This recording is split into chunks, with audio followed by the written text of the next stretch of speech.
Hey guys, Brisson here. Be profiling my Hazy Flame deck for you guys for the April 2020 format. Hope you guys enjoy. This is a deck that has been well liked on my channel. I loved it for a long time, and everybody wanted an update on it, so I'm going to give it to you. This is a going second build. Alright guys. To start out, we play 3 Hazy Flame Cerberus.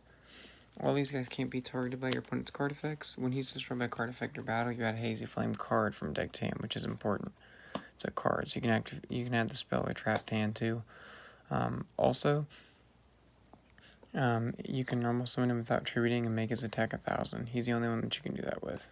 But you get your plays going, use your searcher. Then you have 3 Sphinx. You call a card off the top of your deck, monster, spell, or trap. You call it right, you special summon a fire from your grave or your hand.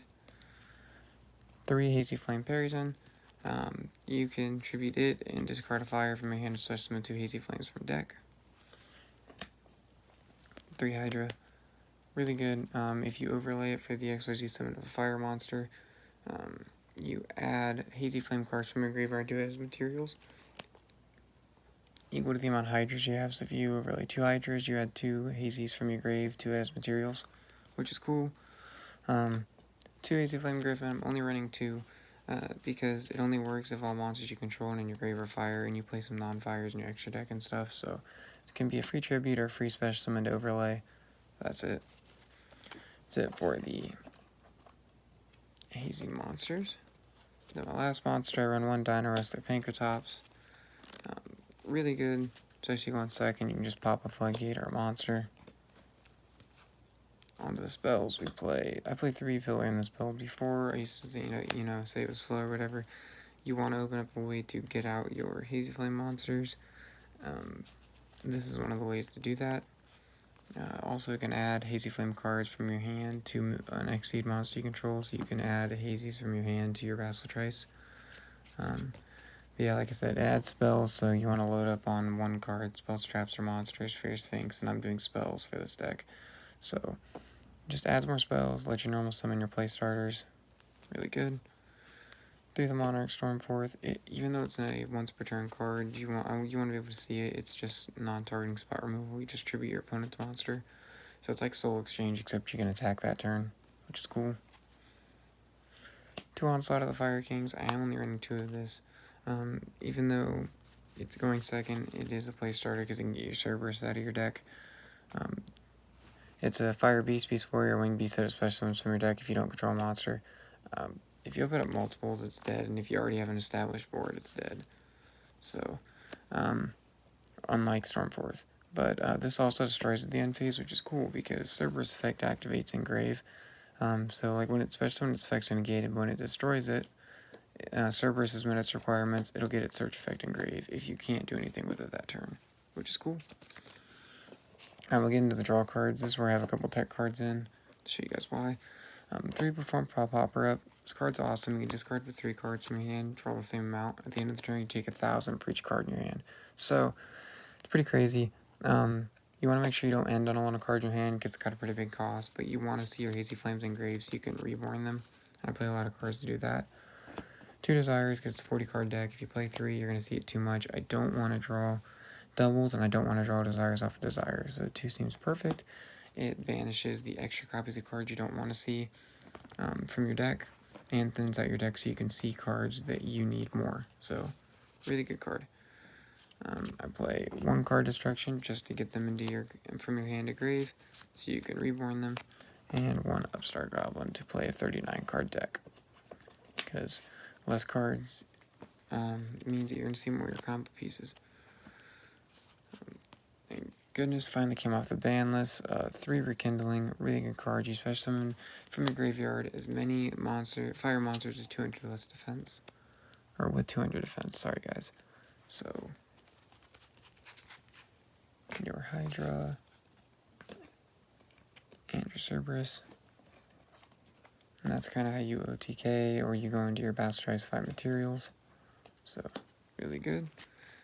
Then I am playing 2 Rising Fire and a Monster Born. You target a fire monster, special summon it. It's like Premature Burial, but it gives it 500, which is really good. Makes them kind of beat sticks, and then just Monster Born. Ways to get him back. Do your combos. 3 Twin Twisters, because you're going second. Back row decks suck to go against, and it sucks to go against a lot of back rows, so you want to be able to stop that. 3 Super Polys. Just because you're going second, non-targeting removal, you can wipe a board and then go in on them. What's really cool about these two too, which I didn't mention when I put these up last time, is they're both discard outlets to get them into your graveyard too. So, really cool. That's it for the deck. Mainly spells, so you get your Sphinx effect off. It's 40 cards under your extra. 3 Hazy Flame Basil Trice. It has 3 effects. If it has 3 or more materials, it gains 200 for each material. If he has 4 or more, he can't be targeted and gains the first effect. 5 or more, can't be destroyed by card effects, can't be targeted, and gains 200 for each material. Then he's also got an effect where you can banish a monster in your opponent's grave or on the field by detaching. So, like a DD Crow 2 in a way, spot removal. Really good. 1 Fairy Knight Inganar. It takes 3 level 6 monsters. You can detach 2 XYZ materials from him, return all the cards in the field to the hand. So he's like a Black Rose, except he doesn't destroy, which is good. And then 1 number C5 Chaos Chimera Dragon. He can have 3 or more materials. He gains 1,000 attack for each material attached to him. If he attacks, you can detach a material from him, and he can attack another monster again. So you can clear boards, you can go for game. Then at the end of the battle phase, you can pay half your life points, target a card in the graveyard, and place it. Sorry guys, I actually gotta read this last effect. Make sure I do it right. At the end of the battle phase, you can pay half your life points, target 2 cards, my bad, in any graveyard, and place 1 on top of the deck, and attach the other to it as material. So you can take a card that your opponent needs from their graveyard, put it on him, and then take like a Rekindling, put it on top of your deck to reuse, or anything you need. That's it for the Exceeds. This was a Zexal deck, being an Exceed deck, but now, as it moving forward, I don't play as many Exceeds, because you really only need to go into like 1 or 2. For your links, 1 Phoenix, it is a fire for Griffin, pop spoiler traps, Unicorn, get rid of a Floodgate or monster, and a Borlo, just offer a Kindling to get over something big. And instant fusion targets. I literally play all of them. Mud Dragon for any weird matchups, Duplex or Chimera for like Bathmax or Marine Cesses, Salamangreats, Earthgolem Agnister for Agnister, Salamangreats. I think he's better than Violet Chimera. 1 Protoplant Dragon Stapalia for Invoke Shadow matchups, Starving Venom Fusion. For Dark decks, World Chalice Guard Dragon for any Link Spam decks, and a tech card I have is a Blaze Phoenix, the Burning Bombardment Bird, because you can play it in this deck. So this takes 2 monsters with the same attribute, different types, so weird rogue matchups. Duplexers, 2 Cyberses, Earthgolem Agnister's Cyberse and a Link, which is why it works for Salamangreats. Protoplant is a Dark and a Fusion for like shit-alls. Starving Venom is 2 dark monsters, World Chalice is 3 link monsters, and this takes a machine and a pyro, so you basically like your Cyber Dragon matchups. Your Periton and him are pyros, so you can get over something big. It's just there. You can run something over it if you want. You can even run the Violet Chimera if you want another option. So, but yeah guys, that is my deck. 15 card extra, 40 card main. I really enjoyed the deck. The only thing I'm worried about is the monster count. I thought about running, let's see. Ooh, sorry guys. Make sure I get, there we go. Thought about running 3 of this guy, True-King, and Minazad the Vanisher. You can.